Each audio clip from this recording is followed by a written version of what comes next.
chapter 3 in your books, and there's some of y'all around the country may not be Cowboy fans, but certainly you know who this person is, Roger Staubach. Roger Staubach stated that spectacular achievements are always preceded by unspectacular preparation. And that's what we're here today doing, is to become prepared to be mediators, preparing ourselves to be able to deal with and do the mediation process. Well, starting the mediation process, first of all, why mediate and when? Well, mediation is one of those processes that does fit most situations, but not all situations. There are at least 4 categories of situations where mediation may not be appropriate. It may not be appropriate if, for example, the case involves questions of law, and it may be, and when we're talking about questions of law, is the situation really, is it legal? Is it legal for us to be mediating this? Has this been determined somewhere else in a court of law? Or for the judge in a court of record to make a decision. For example, mediators can't divorce people. Mediators cannot assign real estate. Any type of real estate transaction where there's a dispute in any type of marital situation in the state of Texas has to be disposed of by a judge. A judge has to be in the decision-making process. Okay? A judge has to make the final ruling. Okay? The second area would be the case is a test of new or a novel theory of law. If a case is, for example, something that that might be considered a new or a novel theory of law would be what? What is it that's been in the newspapers recently, in the last few months? Same-sex marriages, right. Same-sex marriages. Well, so how would you really mediate a divorce in a same-sex marriage? When, for example, the state of Texas is one of those states that passed laws that said, you know, we have reciprocity in the state of Texas, which means that we typically recognize the laws of other states. So if you're married in New Mexico, Texas recognizes that marriage license. Except Texas has passed a law that says that we will not, the state of Texas will not recognize same-sex marriages. They will not recognize that no matter what state that it's in. Okay? Now, different states are going to have different laws, but for example, you couldn't mediate a case where that fact is not recognized in the state, because once you've mediated the dividing of the property and mediating everything that's going to separate these folks, then they're going to have to take it back to a state that recognizes their union. Okay, so novel, where the case is a test of a new or a novel theory of law. The third area would be the primary decision maker in the case has absolutely refused to participate. Well, that's pretty clear cut there. If the primary decision maker is not going to be involved in the process, then how can you mediate the case? And let's talk about decision makers, for example, in the mediation process. And I do this a little bit differently than a lot of mediators do. First of all, one of the forms that you saw in your additional packet in the handout was who else is going to be involved in this mediation? Who else is going to be in this session? Well, my attorney's going to be there, and then my 5 big brothers are going to be there because I need them there in that mediation to ensure my safety and ensure that I'm not going to be taken advantage of. Well, those would be considered uninvolved third parties, except for the attorney. And my rule is that you're either a member of the party or you're not. You don't have third parties participate in the mediation. And so who qualifies as a member of a party to a mediation? Well, the people that qualify are people that are going to be part of the decision-making process. So the example that I just gave you is a true case where this young lady actually was probably hoping that her big brothers would corner the guy in the parking lot and give him a new point of view. And so I asked her, I said, well, are they going to be part of the decision-making process? And she said, well, yes, they are. And I said, okay, so what I'm hearing you say is that if you go apartment hunting, they go with you to make a decision. Well, no. And if you go buy a new car, they go with you to decide. She said, they're stupid. They can't pick out a car.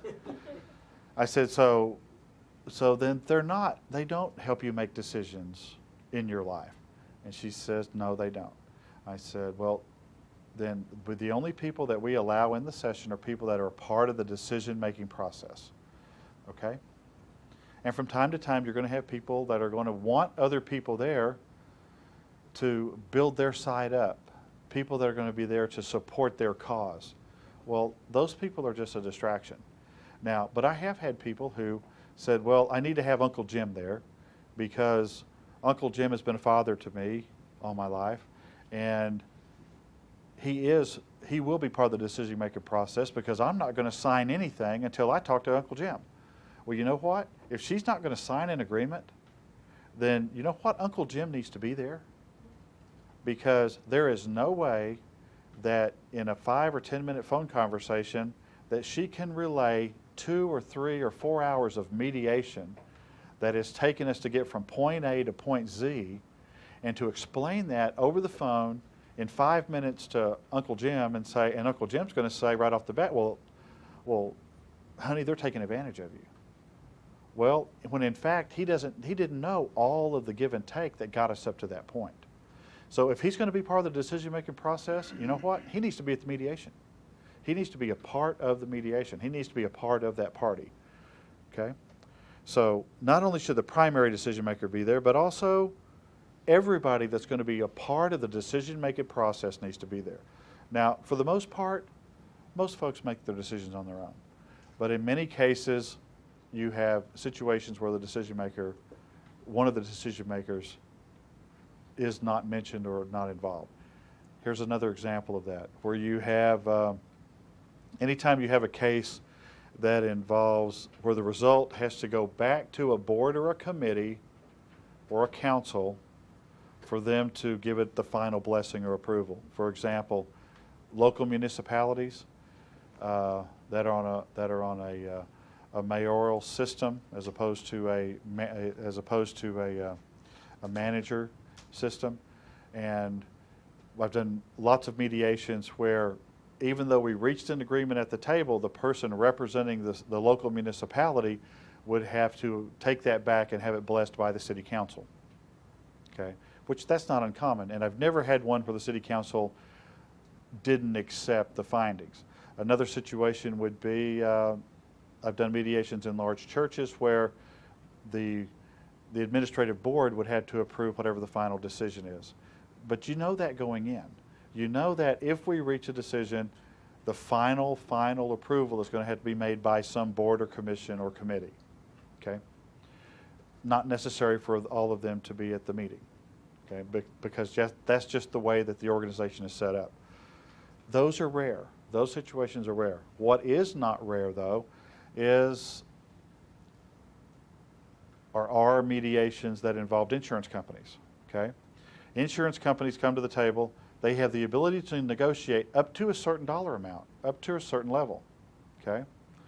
And I always ask, kind of jokingly, well, how high can you go? Okay, they never tell me, because if they did, then we just cut to the chase and go right to there.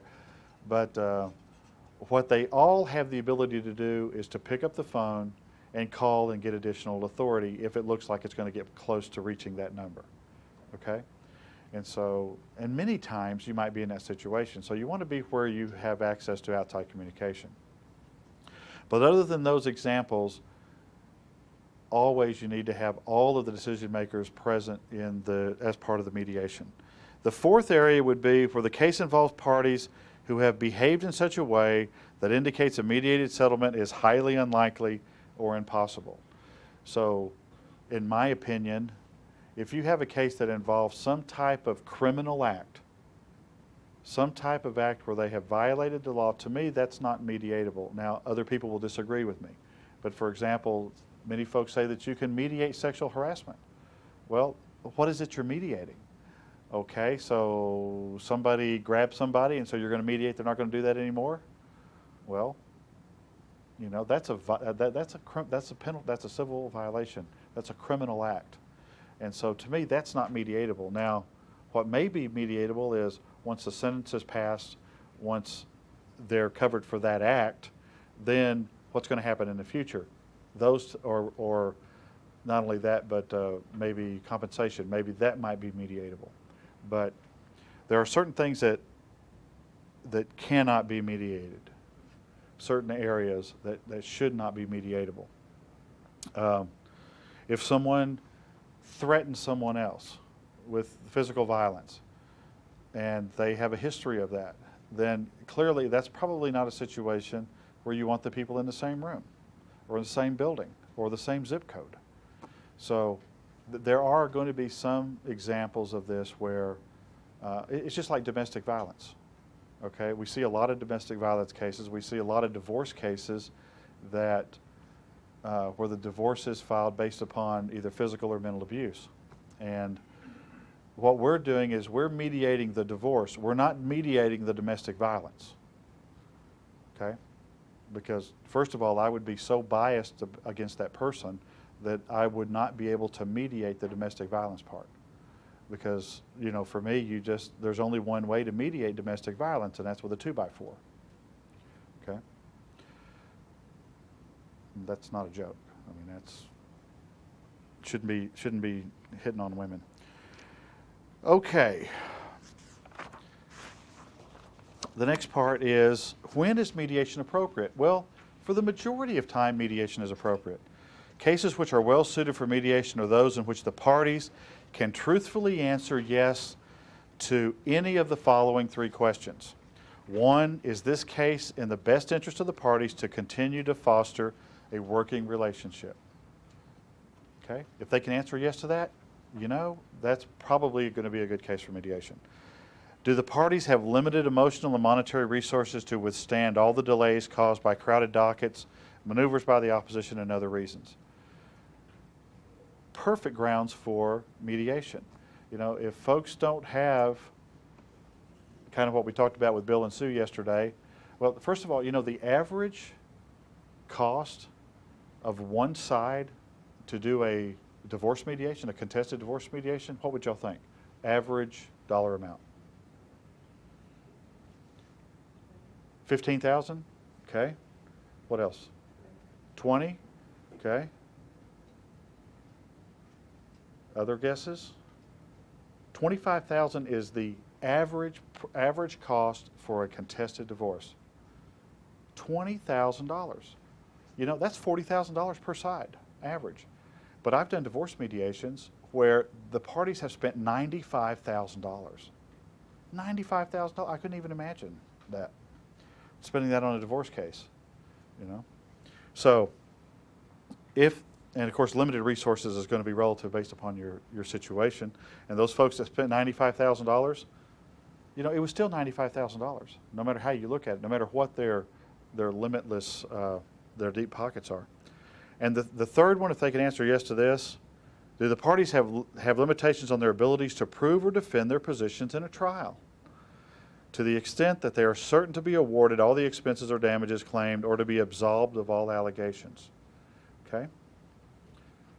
So many times the cases that we get, the cases that I've had the opportunity to mediate, you know, first of all, the cases never should have risen to the level that they should go in front of a judge or a jury anyway. But that's certainly where it's headed. Okay? And because we have the mediation process and we have the ability to let people talk with each other and try to work their problems out, let me give you an example. We had conducted a mediation session where, and this was with two guys, two older guys, a lot way older than me. They had been next door neighbors for over 60 years. It's one of those rare situations where the husbands outlive their wives. Matter of fact, they had only probably become friends because of their wives, and their wives had passed on some years before. But anyway, over the course of their living next door to each other, they had developed a monthly poker game. And these 5 gentlemen that were in their 70s, 80s, they were in their 80s now, would meet the last Friday of every month and meet at the next door neighbor's house. Well, one week, the neighbor that lived in the blue house said, you know, I'm going to go visit my grandkids on the East Coast. They've my son has sent me tickets, and I'm flying out there, so I'm not going to be at the game Friday. Okay. Well, that was on a Monday. On a Wednesday, the other 4 members of the poker party, for whatever reason, for convenience or whatever reason, for the first time ever, changed the location of where they were going to have the poker game, and they failed to tell him because there was no reason to tell him. He was going to be in Boston visiting his grandchildren. So, as things would happen, a weather front came up. They shut the airport down. The flights were canceled in Boston. And so he thought, well, no big deal. I'll just go on over to my next door neighbor's house where the poker game is. Well, guess what? There was nobody there. And there was no signs to tell him where to go. There was no reason for them to leave a sign to tell him where to go. So he's there to play poker, and now he's mad because they've moved the poker game and didn't tell him. They intentionally left him out.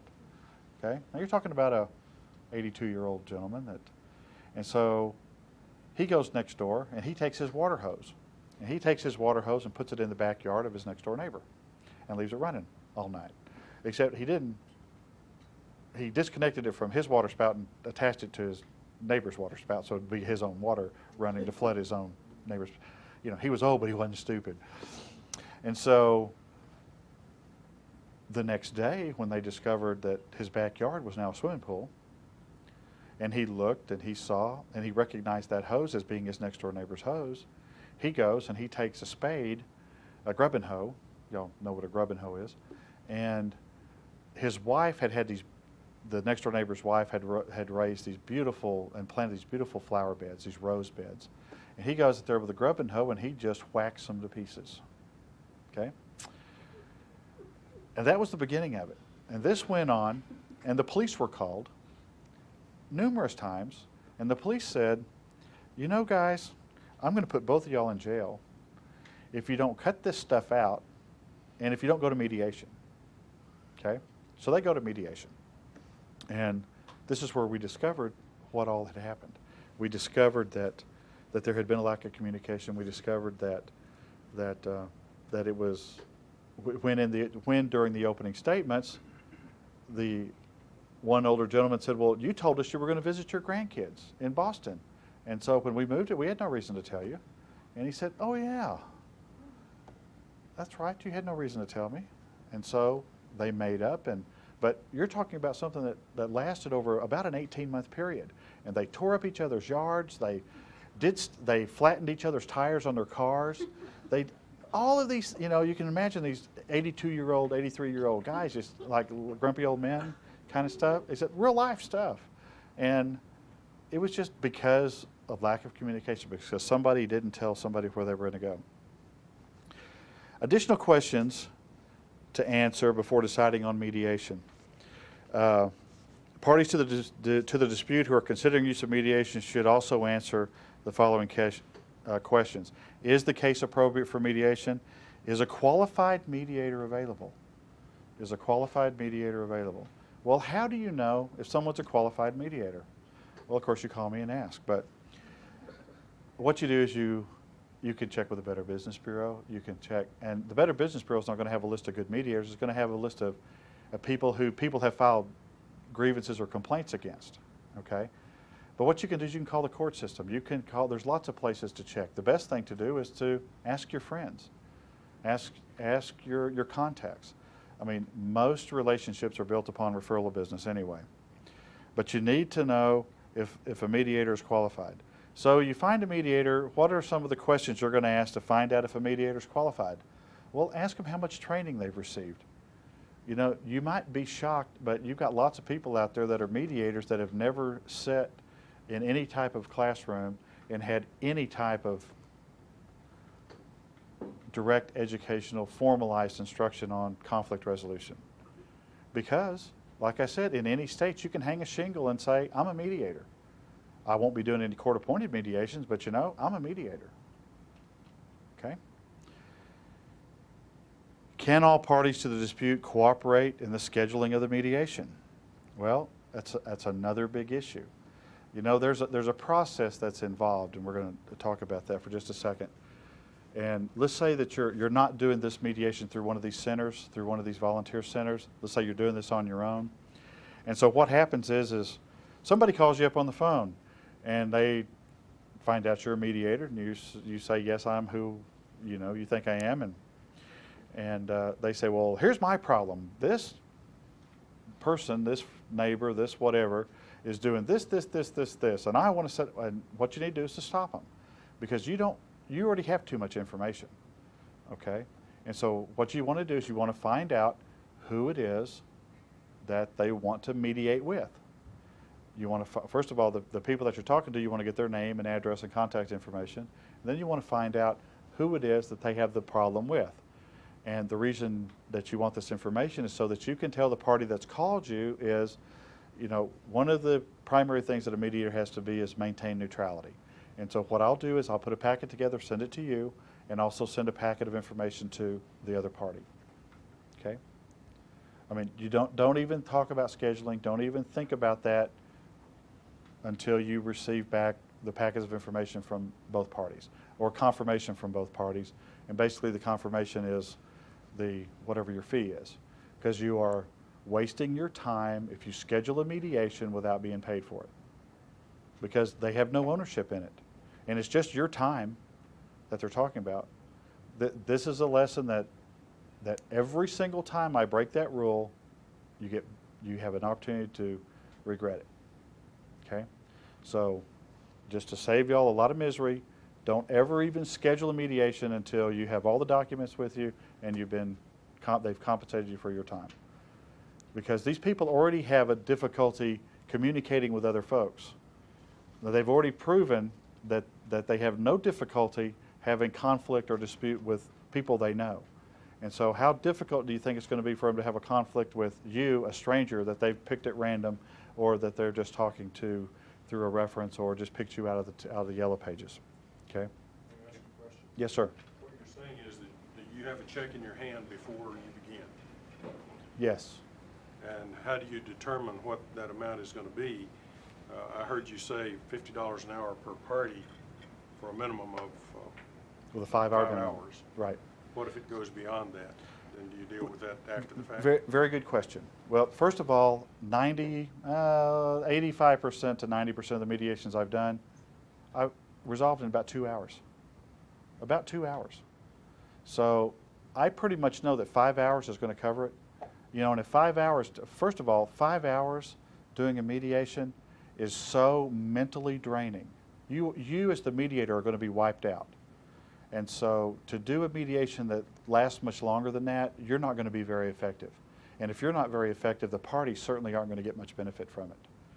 Okay? I also heard you say that some of your mediations have extended over a long period of time. I can count on one hand the total number of mediations that even went more than one session. I had one mediation that went 4 sessions, but let me answer your first question first. My fee is $50 per party per hour with a 5-hour minimum. Okay, so they're buying 5 hours of my time. They're spending $250, which, and I'm probably one of the lower priced mediators in the country. Because my whole purpose of this is to provide a low cost, a reasonable cost opportunity for people to resolve their issues. Okay, so if that's the fee, then even a moderately priced attorney is going to be more than $150 an hour, or $200 an hour. So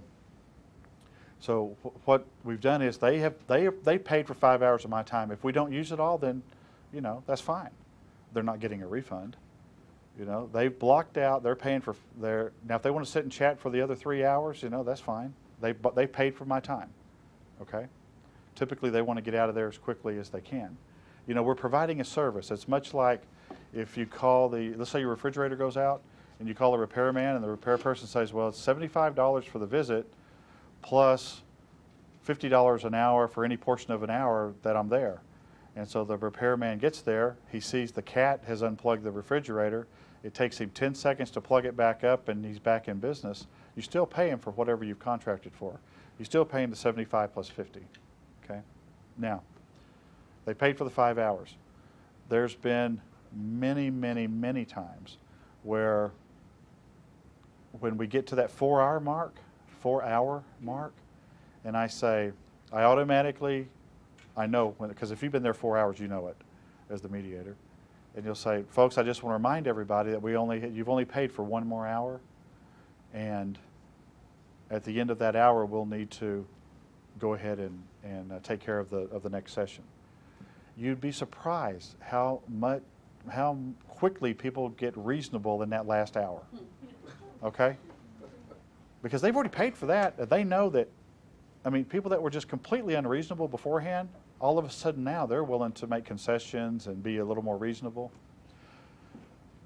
I can think of all the mediations I've done, only about 5 that even went more than half a day, than 5 hours.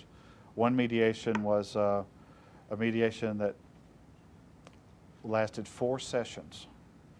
Okay?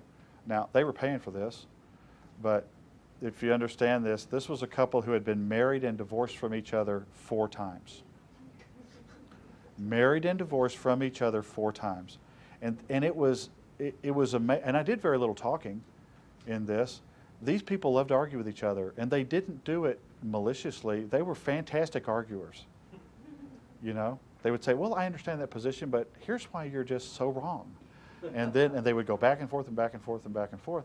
They loved to argue with each other, and more so than that, I almost felt like that they were paying to have an audience. Okay, but it was wearing me out. You know, I mean, the compensation's one thing, but to keep hearing the same points and the same, but these people just loved to argue, and they were really, really good at it. So, matter of fact, they almost reconciled at one point, and I said, "Wait a second, why were you here in the first place?" "Oh yeah, that's right, because he did that." So I'll guarantee you they've already married and divorced and remarried again 3 or 4 more times since then. But that's the first time I'd ever had somebody who had married and divorced from each other at least once, but they had done it 4 times. You know, they didn't want to be with each other, but they didn't want to be with anybody else. So that was one of the sessions. That was the longest session I ever had, 4 sessions. There's been a couple of divorce cases that went a couple of sessions over because we had so many issues involved. And a couple of those went because they had to have, there were so many assets involved, trusts and portfolios that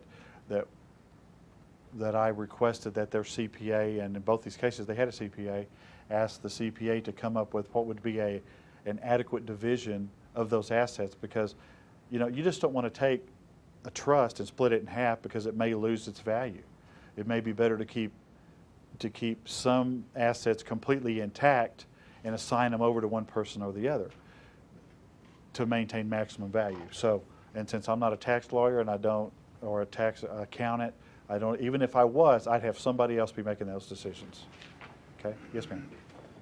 Who actually writes up the agreement after you decide? Well, we're going to talk about that when we talk about writing up the agreement. It's a very good question, but actually it's different mediators have different philosophies. Some mediators say, well, the parties need to write up the agreement. Well, I think that's a little bit silly, because the parties, first of all, they haven't, you know, the whole reason they're there is because they have had a difficult time agreeing to something. And the mediator is the one who's experienced at putting this on paper, so the mediator needs to write it up. Now, in some cases, like divorce cases, for example, every court that I'm aware of, no matter what state you're in, it still has to be put into a certain format. So you write up the points of the mediation, what's been agreed upon, and then an attorney, either an attorney for either side, will take it and put it into the legalese that has to be submitted to the court, has to be submitted to the judge. Okay? But for the most part, other than divorce cases, I handwrite every agreement, and I don't type it up. I don't, because you know, you handwrite it on the spot, they sign it, that's your document, and you move on. So they don't leave until they sign it? Ma'am? They don't leave until they sign it? Well, they can leave if they want to, but no, you don't. Another mistake a lot of mediators make is they say, well, we're going to prepare this document, and I'm going to type it up real nice and pretty, and I'm going to send it over to your offices to sign. Well, you know what happens as soon as they leave there? They run into probably the best lawyer that's around, one of their relatives that has maybe a high school education, their next door neighbor who's the neighborhood attorney, the person on the bus who knows everything there is to know about everything, and has told them, you agreed to what? You must be out of your mind. And so, you know what? It's rare that that document ever gets signed. So while everybody's in agreement, you sign it, the mediator signed it as a witness, and then they move on. Okay? Yes, ma'am. What happens if you have parties that come to the meeting that one has representation and the other one does not? Does that happen very often? That happens a lot. It happens quite frequently. Good question. And what happens when you have one party that's represented and one that's not is you still have to maintain your neutrality, but you also have to ensure that there is at least everyone has a fair and equal opportunity to present their side. Okay? And so you may have to ask more questions of both sides. More questions out of the side who's not represented so that they can get their point of view out on the table. And you may have to answer, see, if only one attorney's there, you know, to me, they're an attorney and they're a party to the mediation, and I can ask them any question under the sun. And I'll use them as the attorney for both sides. Now, they may not know that, but I'm going to ask them questions that are going to be beneficial to both sides. And hopefully I'm not going to ask them a question that they're going to give me an answer to that I didn't expect. Can you give me an example of the type of question you might ask them? Sure. Let's say that they're there and they're being, well, here's a perfect case. A case I had that was an eviction from a multifamily property, and the attorney's client was being very unreasonable. And so, and what had happened was there was some damage that was done to the apartment, okay? And the damage was not the fault of the people that lived there, okay? It was caused by other people. And so, and they knew there was a police report that clearly demonstrated that, well, first of all, these people were out of town, so they couldn't have done it. And even though they're responsible for their own personal possessions, they're not responsible for other things that happened to that apartment, okay? And so I asked the resident was not represented. The multifamily property was represented, and being fairly familiar with real estate and property management from my days with HUD, you know, it kind of gave me a clue about where to head with these questions. But I asked the attorney, I said, the contract, the lease agreement in this clause 13A, whatever it was, I said, what does that really mean to you? Well, we already heard what it meant from the property owner, and he said, and the lawyers are still officers of the court, okay? And so he says, well, what this means to me is X, Y, Z. And basically what his definition, his description of what that meant was actually sided with the other party, okay?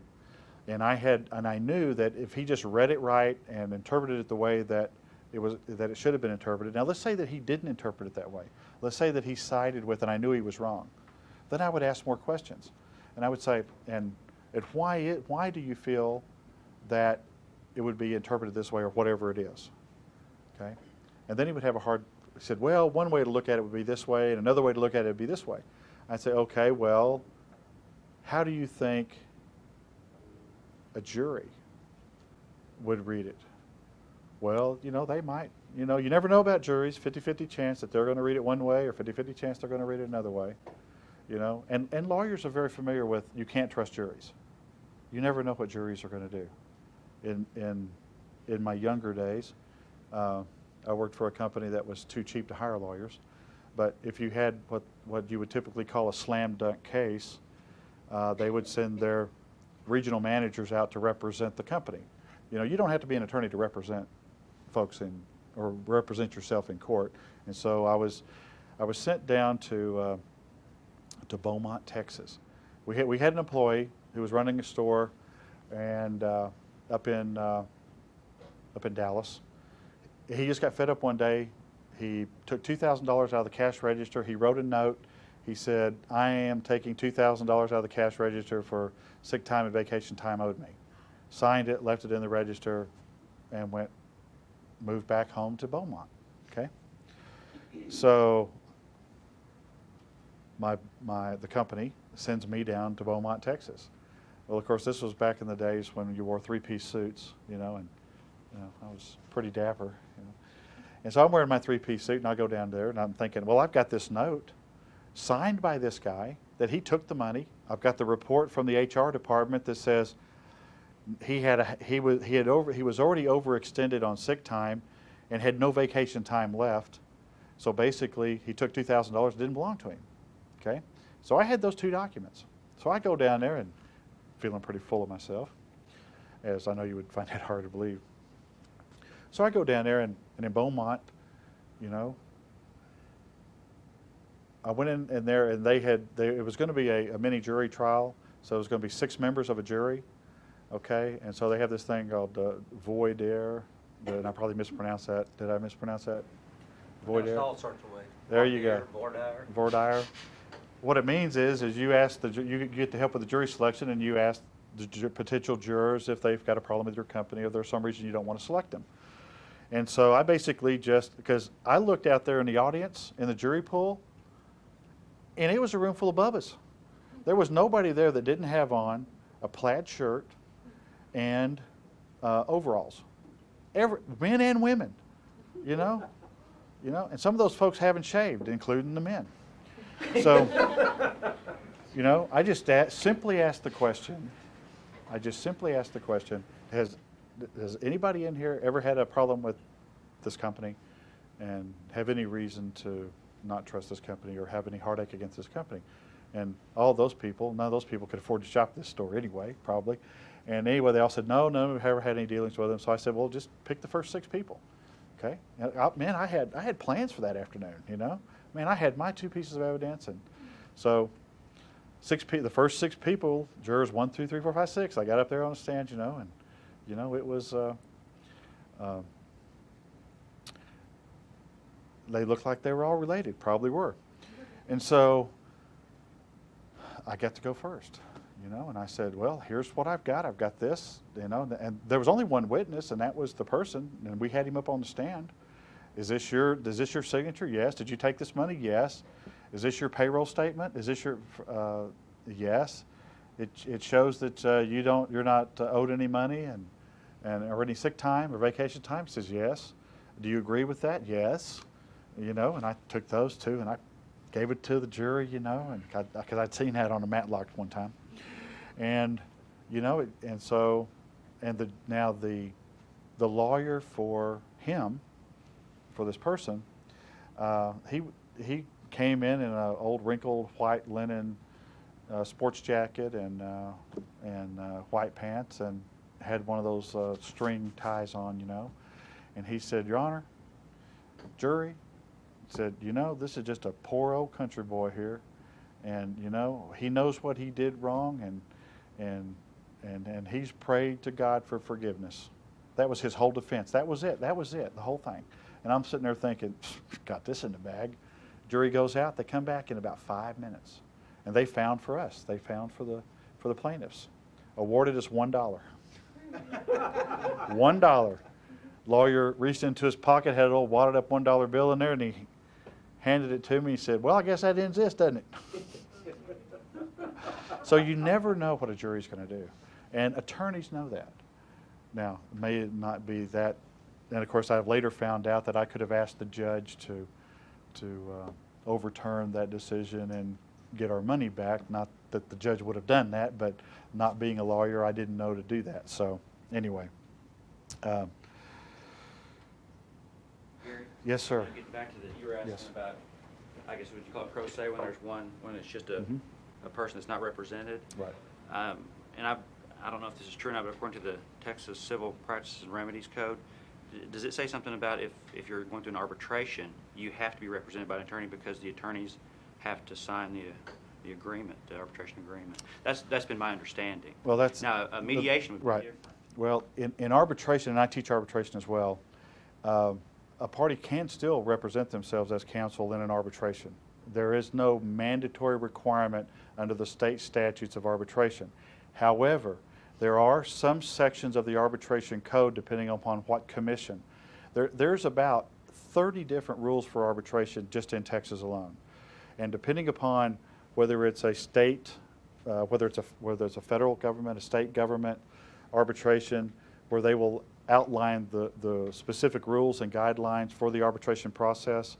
For example, the state rules and guidelines is that if you haven't picked the length of time that the mediator is going to be out, then it automatically defaults to 30 days.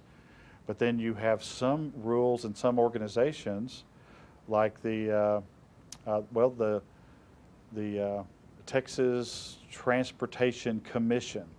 They have their own set guidelines for arbitration. And in their guidelines, they allow up to 90 days for a decision to be made. And they also allow for that decision, once the decision is released, to be negotiated. But what would take precedence, you think, if the Texas Civil Practice and Remedies Code says that to have a binding arbitration, you have to have an attorney represented, or you have to sign that? And the reason I say that is I've attended several arbitrations as an insurance representative, and they've been binding and everything's been fine with a person that was not represented. And then just recently did I find out through one of our defense attorneys that you can't do this. So we have... I think it's the environment that it's in, and I'm not, as a Texas statute, I'm not familiar with that. And I've done, He even quoted, he said 1 out of 50 60 attorneys are not familiar with that. Yeah. So, I mean, I'm sure we can research it, I'm sure. Sure, but that would be something that we could research. Sure, absolutely, especially when we talk about the arbitration case, and I'll follow up on that as well. But that's a good question, but I'm certainly not familiar with it. Yes, sir. You had mentioned earlier about, like, I'm not going to say convoluted mediation involving CPAs. When you send out your packet and you get back this information that it may be complicated, a lot of trust funds or stuff like that, is that when you would recommend to the clients, hey, have your CPA turn in the information so you can look at it and make a decision before or after? Absolutely, good point. When people send in what their situation is and if they talk about if I have any clue based upon what their dispute of the assets are, and they say that they've got, 3 trust accounts and 2 pension plans and all that, then our next contact with them will be when we talk about scheduling, because this is actually where we got off on this tangent. It was about getting paid and get scheduling, and we end up with arbitration. But I'll call the people and ask them, do they have a financial advisor? Do they have a CPA? And most people, unless they have some substantial amount of assets, will not have a CPA or will not have a financial advisor. And I will recommend to them to ask their CPA to come out to provide at the mediation session what would be considered a reasonable division of division of those assets. Okay, good question. Now, to finish this back up about the scheduling, because this is where we started off from, is that you do want to be compensated for it, and you want to have some assurance that this mediation is going to take place.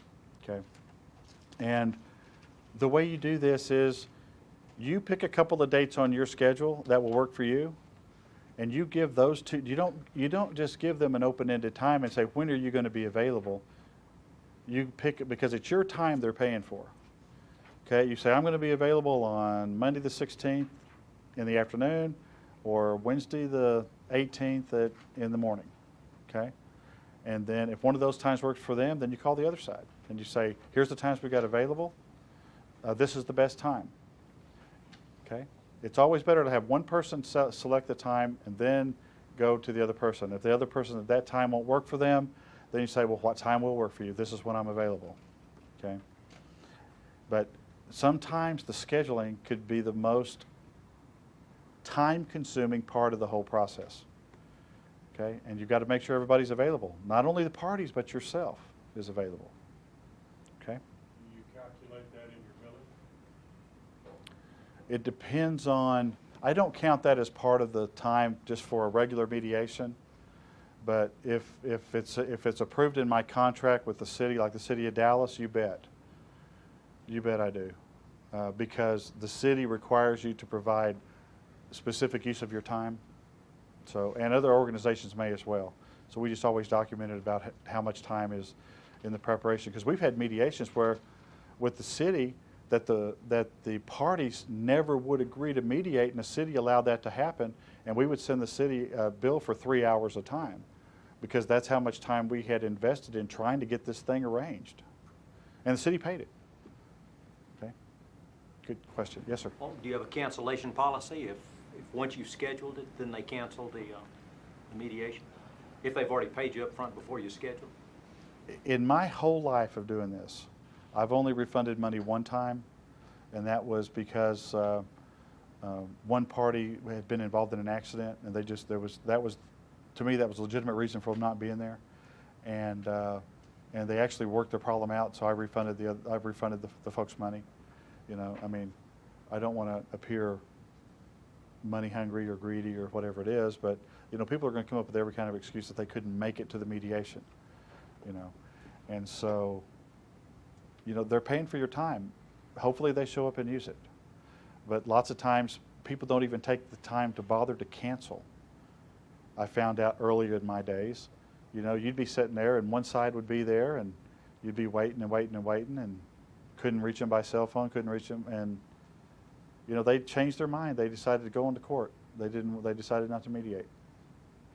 You know, so from time to time I lax that policy, and it most certainly bites you in the rear when you don't adhere to that. Mediation. Mm-hmm. And as the insurance carrier and the plaintiffs didn't show, and we paid for we were paying for the mediation 100%. And did you find out the other why? side didn't show. Did you find out why they didn't show? They said that it was not. They said it was miscommunication, so they didn't know it was that day. But we had sent, or the mediator had made the phone calls, confirmed it, followed up with a letter, you know, everything that you need to do. So we don't. They want to reschedule, but we'll see. So they had you come down from Amarillo to do a mediation here? Okay. Okay, good. All these are good questions. Let's see. Do all the parties to the dispute know why and how mediation works and what their roles will be in the process? You know, these are questions that need to be decided. And you're going to be providing them with a copy of the rules for mediation. So basically, if they read those rules, as you're required to provide them, then they ought to know how the process is going to work. Have the cost and benefits of mediation versus litigation been properly evaluated by all those concerned? Well, you know, hopefully their reason for being there is not just because it's going to save them money, but because they're going to have a part in the decision-making process. Remember, when it gets to court, you're out of the decision-making process. You're going to have very little say about what goes on in the courtroom. Okay, but this is a tool that you will use as a mediator to get people off of impasse, to get people thinking about reaching a resolution. Because, you know, if it's scheduled for court and you're here in the mediation, and if we don't get it resolved today, then what's going to happen? Well, I guess it'll go to court. Okay, well, if it goes to court, what's going to happen? Well, what do you mean what's going to happen? Well, let's talk about cost. What are your costs going to be from this point forward? Well, I hadn't really thought about that. Well, let's think about that for just a second. How much are you paying your attorney right now? What has your attorney said it's going to cost you on the day of the trial? Well, his attorney's probably told him, and they've kind of just blacked that out because they figure, you know, that most people figure they're going to win. And, you know, and I always ask the question, why do you think you're going to win? Well, because I'm right and they're wrong. Okay? I don't say, well, why do you think you're right? I say, why do you think they're wrong? Well, just because of X, Y, Z. Okay? And then I will break that down farther and farther and farther and farther. Okay? So prior to the mediation, it says the scheduling arrangements, you should verify it by appointment, by letter. You make sure that you provided them with agreement to mediate. And the reason it's important that they get the agreement to mediate, which you all already have a copy of, is so that, you know, that basically they've agreed to use you as the mediator, and there's a little clause in there that says they're not going to hold you responsible for any actions that come out of the mediation. There's a copy of the ground rules and also the rules for mediation. The rules for mediation that I have in your book, these are general rules, these are general guidelines that are not specific to any general area. The ones that I've provided you in this other handout that you can download from my website is part of a mix of these. The first one is it's a defines or is a definition of mediation.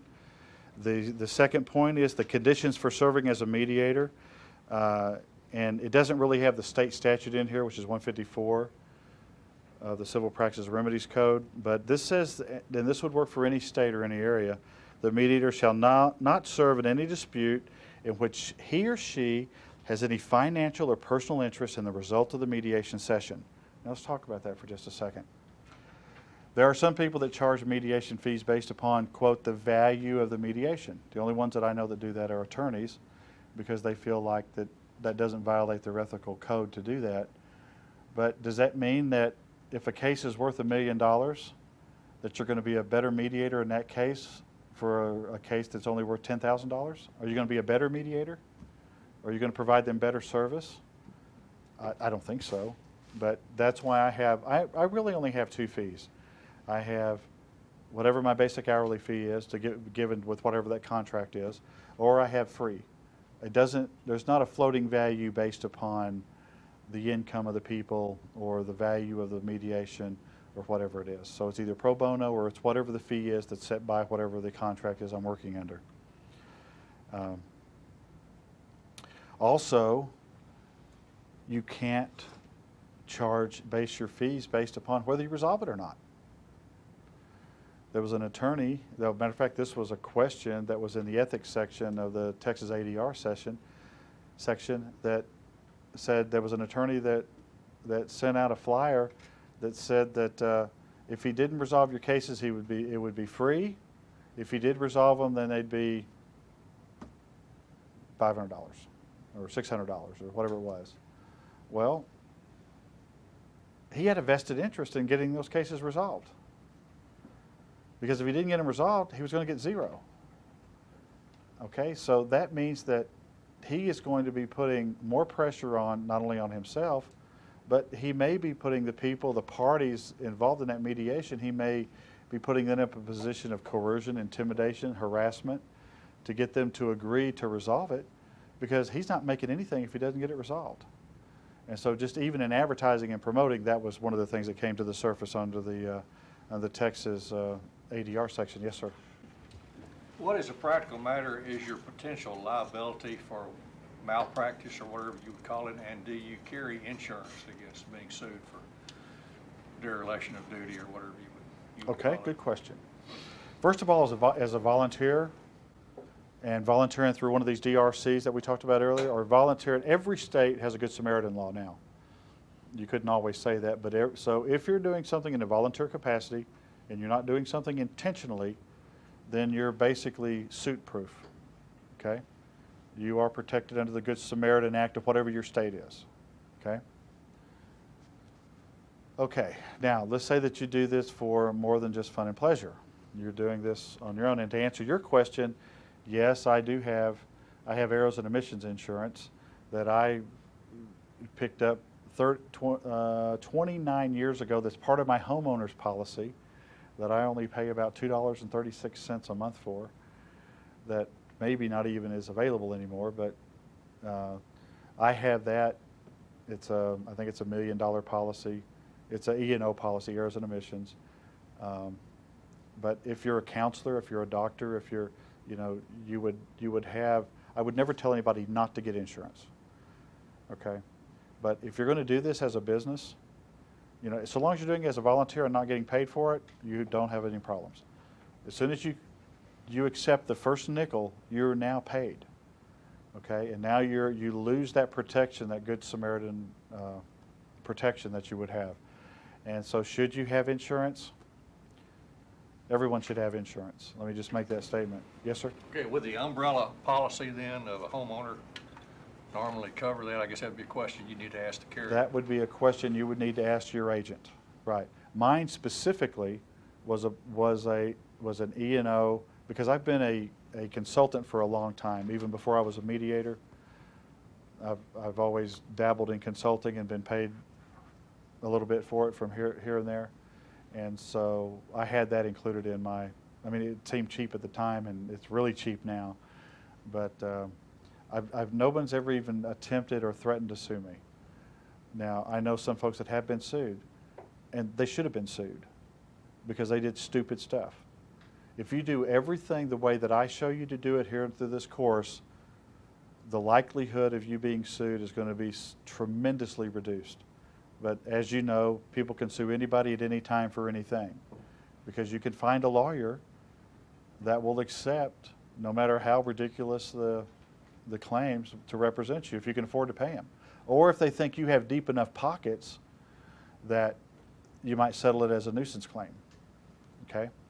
And I always plead, you know, that I'm the poor soul, because, you know, this is a community property state, and like my wife says, what does community property state mean? It means that 50% of everything I have is hers, and 50% and the other 50% is hers too.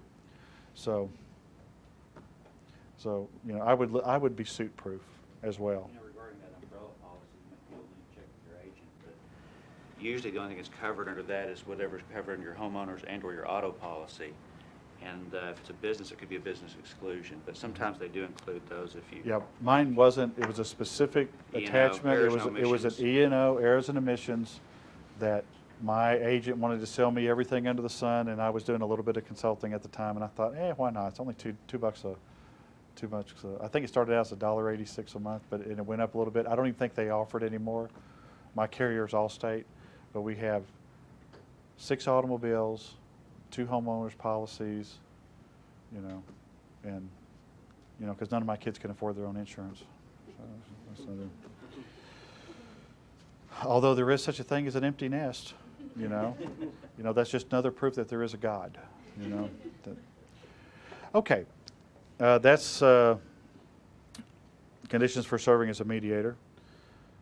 Like I said, you know, don't play games with your rate. You know, it's either one thing or it's another. There's a group that I belong to that we'll talk about later when you want to start. And this is a national organization. It's the National Mediation Association, National Association of Mediators, where you can. It's a group of folks that they sell EAP plans, programs to companies, employment assistance program plans to companies. And what these companies do is they had these. You've heard these prepaid legal plans that are out there, and what they've done is they've converted those to mediation opportunities. And so through this group, they've converted lots and lots of these plans for companies into employment, instead of referring them to a lawyer, refer them to a mediator. And the fee to be in that's, I think, $50 a year, but you have to have gone through an approved program. I happen to be the administrator of that training program. But the other thing is you have to complete 10 mediations, and then you get into that system, and they'll pull all of your information in there. Now, because they charge an administrative fee for that, my rate's in there a little bit higher, but that covers their administrative fee for dealing with that. And they've given us several referrals. And just in the Texas area, well, first of all, there's about 7,000 mediators in that system. Most of them are in California, Oregon, and Washington State. There's only a handful of them even here in the Metroplex. So anyway, we just finished up number 2, conditions of serving as a mediator. Number 3, authority of the mediators. And we're talking about the rules for mediation. The mediator does not have the authority to decide any issue for the parties and will attempt to facilitate the parties' attempt at resolution of the dispute, but will attempt to facilitate that. The mediators may conduct joint and separate meetings with the parties and may offer suggestions to assist the parties to achieve settlement. The mediators may obtain expert advice concerning technical aspect of the dispute if the parties have agreed beforehand and have agreed to pay for the cost of obtaining such advice. Much like the case I told you about yesterday about the El Camino, they needed to have an expert come in and talk about what the true value of that El Camino was. Not that it was $250, but that it was, you know, several $1,000s. And if there is a cost associated with the mediator's not picking up that cost, the cost will be shared, should be shared by both sides. But if one side doesn't agree that the technician or that expert needs to be there, it could certainly be borne by one side. But once again, these are things that need to be decided beforehand. These are things that need to be agreed upon beforehand. Now, let's talk about that. If you bring in, it says that you can bring in experts. You're not bringing in witnesses per se. You're not going to bring somebody in to say this person's right and this person's wrong. You're not going to bring somebody in that says, well, I witnessed them doing X, Y, Z. Remember, this is not a legal or a judicial hearing, okay? The only thing that you would ask a witness to come in and provide information on would be something about their expertise in a field. If they were an expert technician or an expert in finances, to help you reach a resolution, not to accuse somebody of being wrong or right, okay? And those folks are not part of the mediation. They are not a party to the mediation process. And so you ask them to come in, they present their evidence or their testimony, and then they leave. They're not going to stick around. There's no reason for them to stick around, okay? They're an expert. They've got other stuff they need to be doing. They come in, present their stuff, and then they leave, okay? They're not a party to the mediation. This would be a third party you would allow in. Number 4, parties shall be responsible for negotiating their own settlement. The parties understand that the mediators will not and cannot impose a settlement in their case. The mediator, however, will use every effort to facilitate the negotiations of the parties. Okay? Neither the mediator nor the company guarantee that the mediation process will result in a settlement of the dispute. You can't guarantee a settlement in the dispute. All you can do is that you can hope that you'll be the best mediator that you can be, and hopefully you can help them reach an agreement. Number 5, authority representatives. The representatives of the parties to the dispute must have authority to settle, and all persons necessary to the decision to settle shall be present.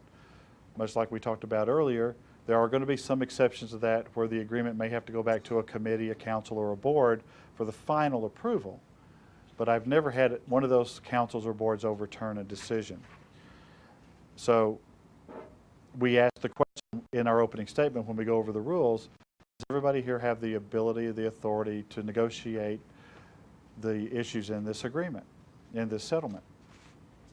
And if they say no, then there's really no reason for you to proceed. If the person there doesn't have the authority or the ability to negotiate for whatever side they're representing, then is there any reason to continue? No, because you're just spinning your wheels, okay?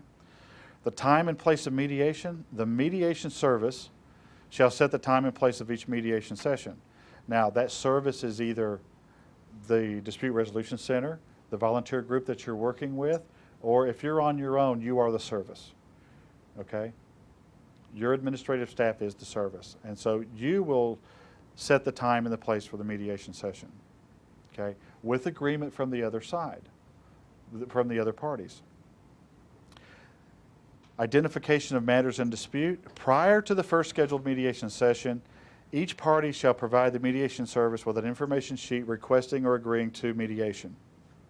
That's your agreement to mediate form. And a format required by the mediation service setting forth any claims, denials, or understandings of the issues. That's the information sheet that lets you know what's been agreed upon, what's in disagreement. Privacy and confidentiality.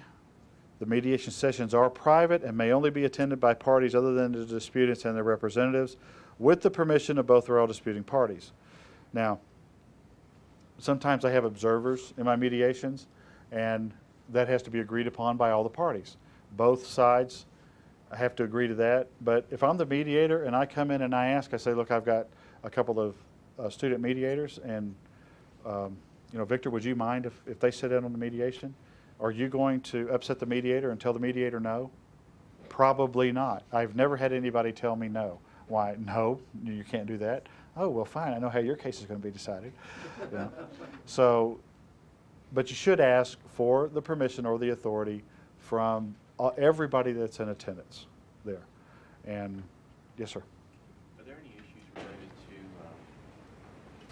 minors in mediation, 16, 17-year-olds being present or even representing themselves at a mediation? Is there any Are there any issues involved there? Yeah, legal issues for mediation or anything like that?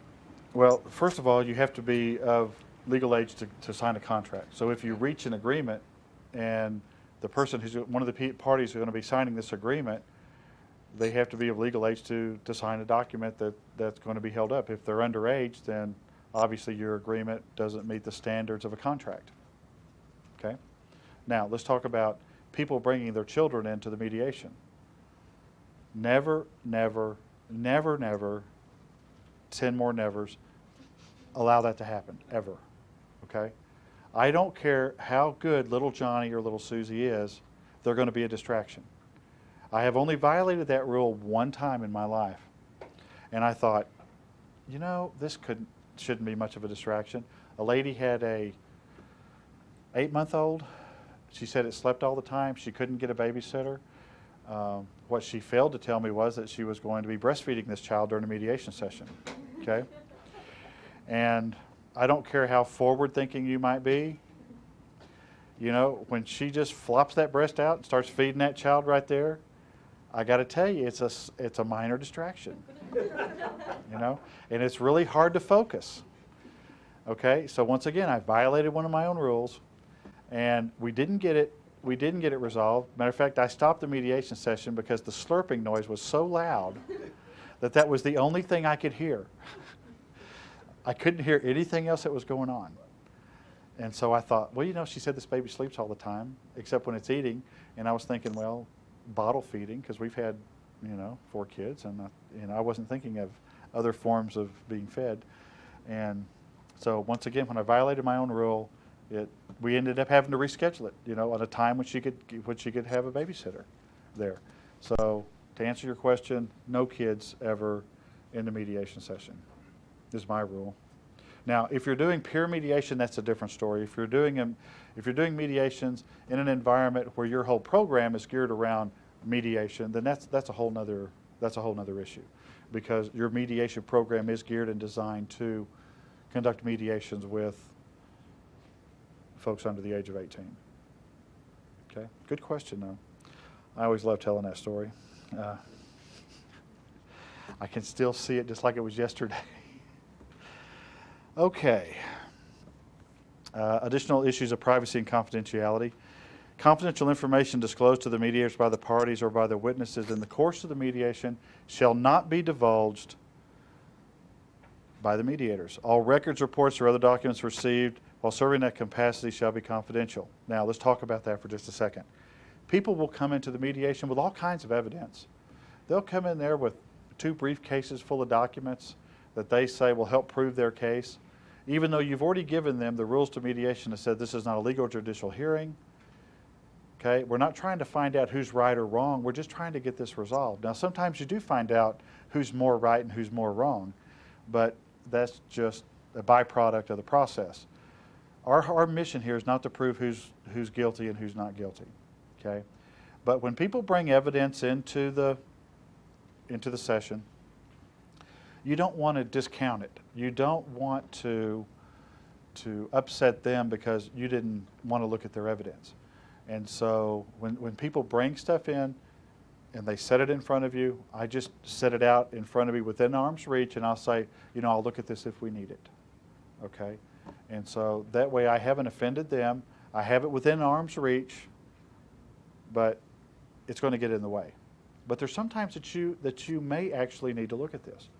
Anytime a contract's involved, and hopefully they brought a contract, if anytime anything can be reduced to paper, and when we start doing the role plays, which these are all cases that we've really done, then you'll see sometimes where a little bit of evidence goes a long way, and you really do need, or the evidence has been very beneficial in resolving the issues.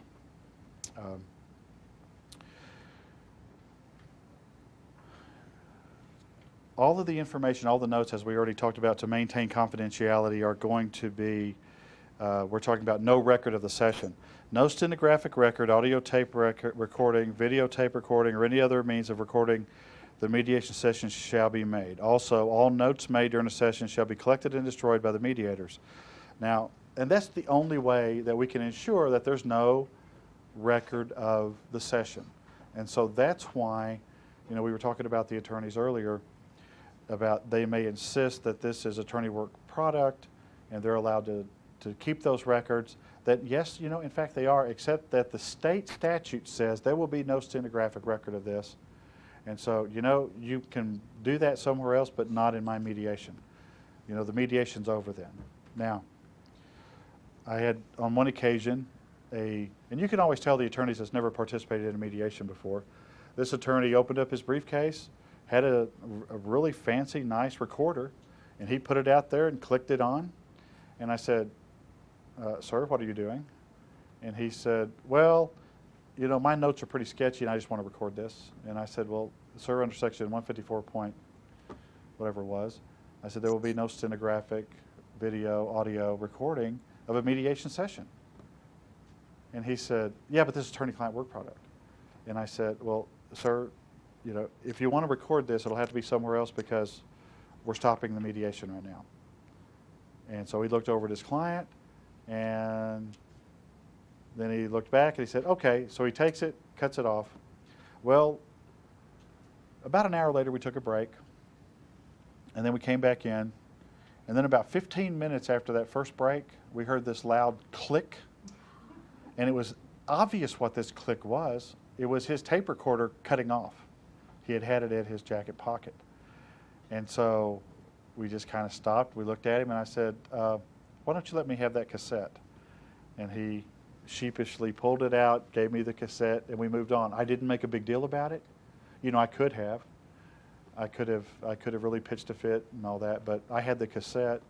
He was sufficiently embarrassed, and I'll guarantee he's never done that again. So,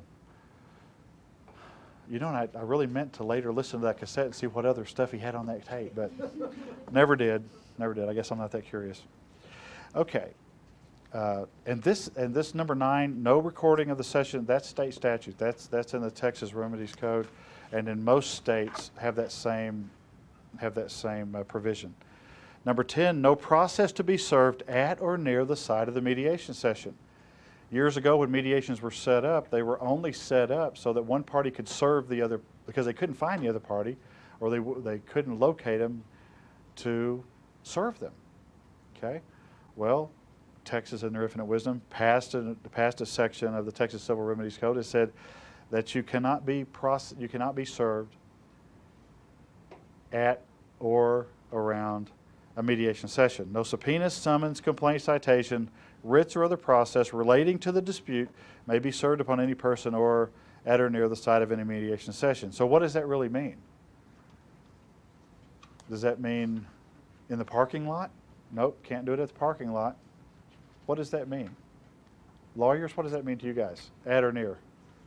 Going to, leaving the mediation session, anything that's designed to attract somebody or use that mediation as bait so that you can get them served, that's off limits. Okay, but how far away would that be? I don't know. Okay.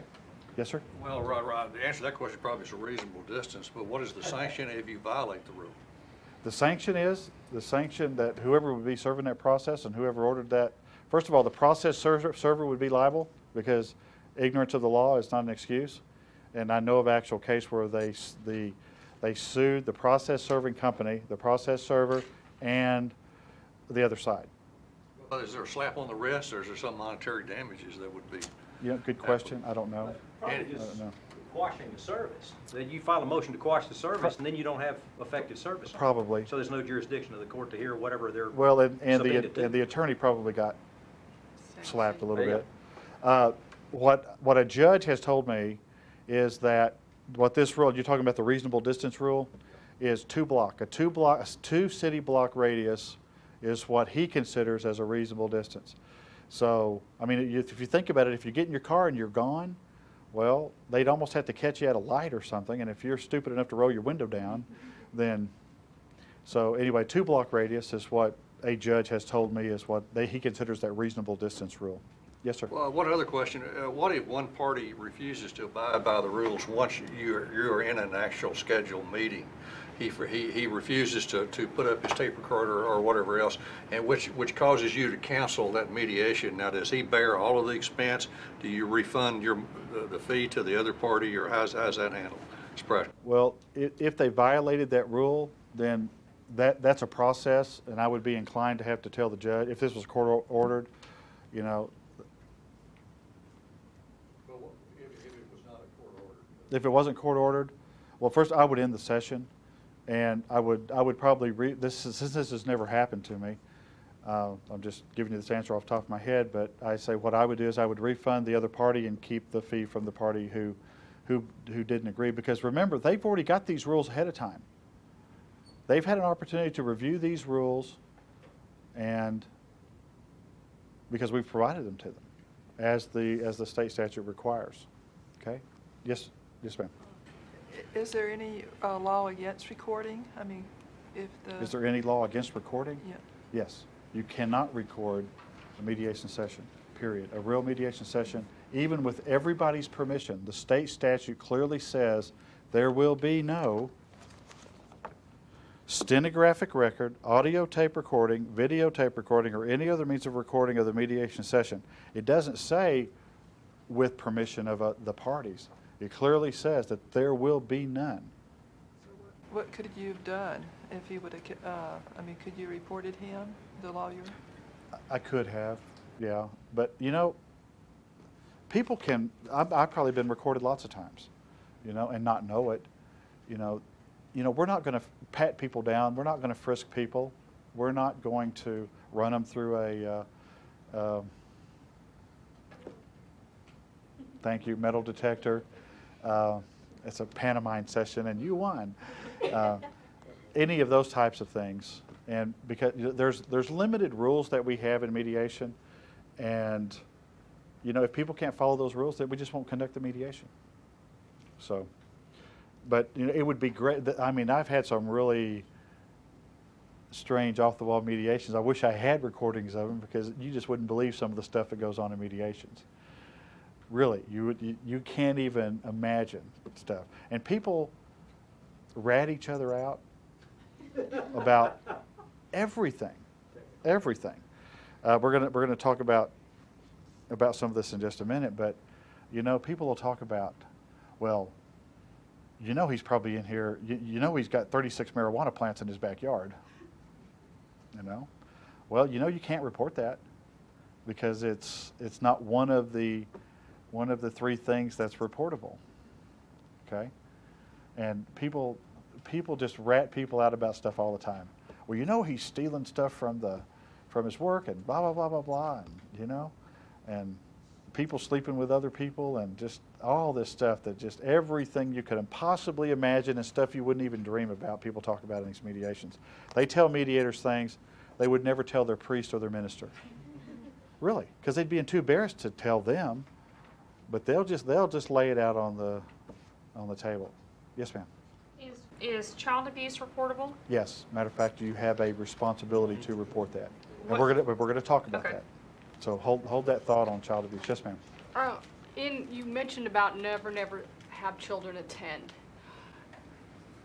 Would that be a good idea to put that in your rules for mediation or your ground rules for mediation? Because people, a lot of times, that bring their children usually don't announce it. They just show up, and you would think it was be sort of standard or common sense, but they show up with Right. them.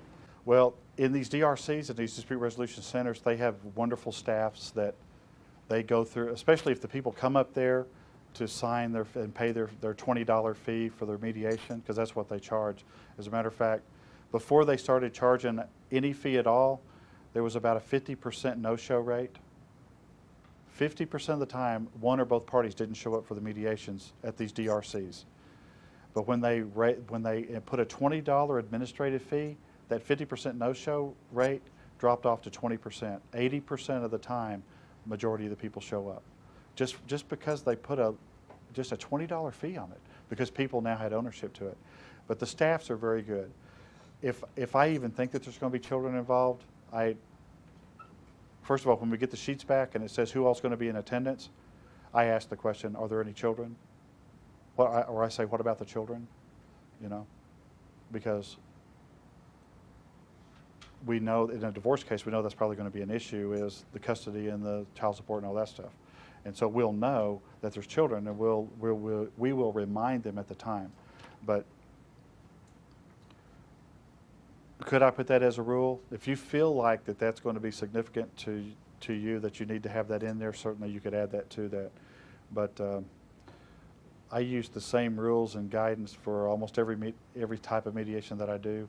So if I'm doing a pure mediation program, I'm pretty consistent with the guidelines, you know. And so could you add it? Sure. I wouldn't see a problem with it, but I don't have it in mind. As a matter of fact, I don't think I've ever recalled a set of rules that I've seen that had that in there at all. So, okay, I saw another hand up. No, okay. Okay. Termination of the mediation. The mediation shall be terminated if you execute an agreement. Okay, that ends a mediation. Or by declaration of the mediator that further efforts of the mediation are not expected to be worthwhile. Okay, so the mediator decides. Now, it would also end if one of the parties leaves the room.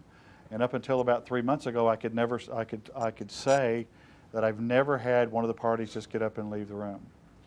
But I lost that perfect record on a mediation I did for the City of Dallas. The City of Dallas passed an ordinance October a year ago that said that they included additional rights and protections based upon sexual orientation.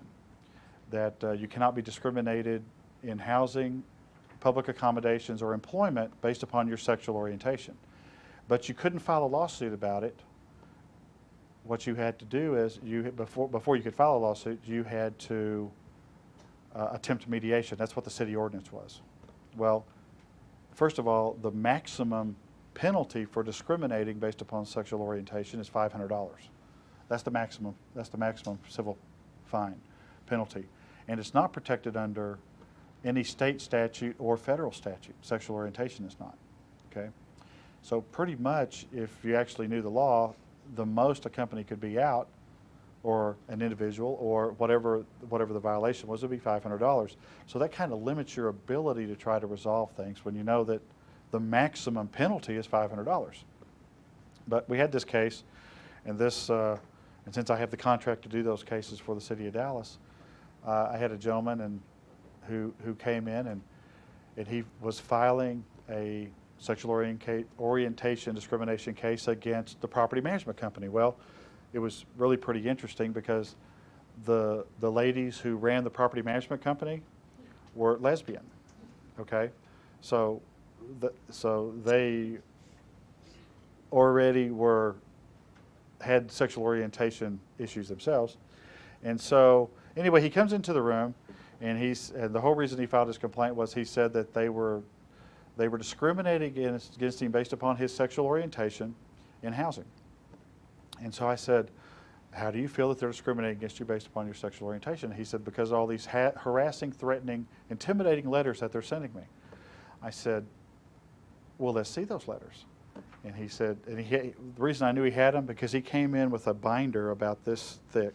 It was probably his whole life history. But he said, well, here's the first one. And so we look at this first letter, and the letter said, Dear Mr. Smith, this is a notice to inform you that it's the 10th day of the month. We have not received your rent yet. Please submit your rent as soon as possible. Okay? He said, see what they've sent me? I said, okay, and what is the intimidation, harassment part here? And he said, they sent me that letter. They're threatening to evict me. And I said, and why are they threatening to evict you? Because of my sexual orientation. I said, what about the rent? He said, well, that's just a side issue. I said, okay. I said, do you have other evidence? He said, sure. Let's see the next letter. So the next letter said, Dear Mr. Smith, it's the 30th of the month. You are now effectively 2 months. You owe 2 months' rent. If you do not remit your payment by the 3rd, then we will forcibly detain you and evict you. And so he says, see, they threatened to evict me. And I said, but show me on this paper where it says that they're doing this based upon your sexual orientation. And he says, well, they sent that letter to me, and you can tell how gay I am, so that's why they did it. And I say, so what I'm hearing you say is that if it was not based upon your sexual orientation, that they don't send these types of letters to straight people that haven't paid their rent in 2 months. He says, I don't know because all my friends are gay. I said, okay. So then he looked around the room and he stood up and he says, well, I can just see that y'all are all against me. And that's okay because I found a new place to live, and he got up and left. And that's the first time anybody has ever left a mediation session from me. Of course, that was one of the strangest mediations I've ever been involved in anyway, and I should have recused myself from the very beginning, except I really couldn't because I have this contract to do. Because as soon as he came in the room, he looked at me and he said, you know I can have you anytime I want you. And I should have been flattered because nobody's ever said that to me in a mediation session before. And I told him, I said, well, sir, I'm married. And he said, honey, that doesn't stop anything. And I said, okay. So anyway, and that's how some of those cases have gone. But that was probably one of the strangest mediations I've ever done. Okay, so that obviously, if the party leaves the room, that terminates the mediation. All ancillary expenses of the mediation, such as fees and expenses of any witness and cost of any proofs or experts produced, shall be borne by that party, all such expenses incurred. Another reason that I want payment beforehand, so that that's not an issue, okay? So that the payment's out of the way, that's not a factor you're having to discuss or worry about. And for 5 hours, that's not an issue. Well, for 4 hours, because at the beginning of the 5th hour, I'm going to let them know that your prepaid time's up. So, interpretation and application of the rules, which is probably one of the most important rules, is that the mediator shall interpret and apply these rules. So the mediator is the one responsible for interpreting the rules. Okay. Don't worry about this next part. This agreement for mediation services, this is a form that has some good information on it. I think I've made it a lot more concise on the form that you have an example of. And you can go over those examples. You can either use the form that's in your book or the examples that I've given you that I actually use in my practice.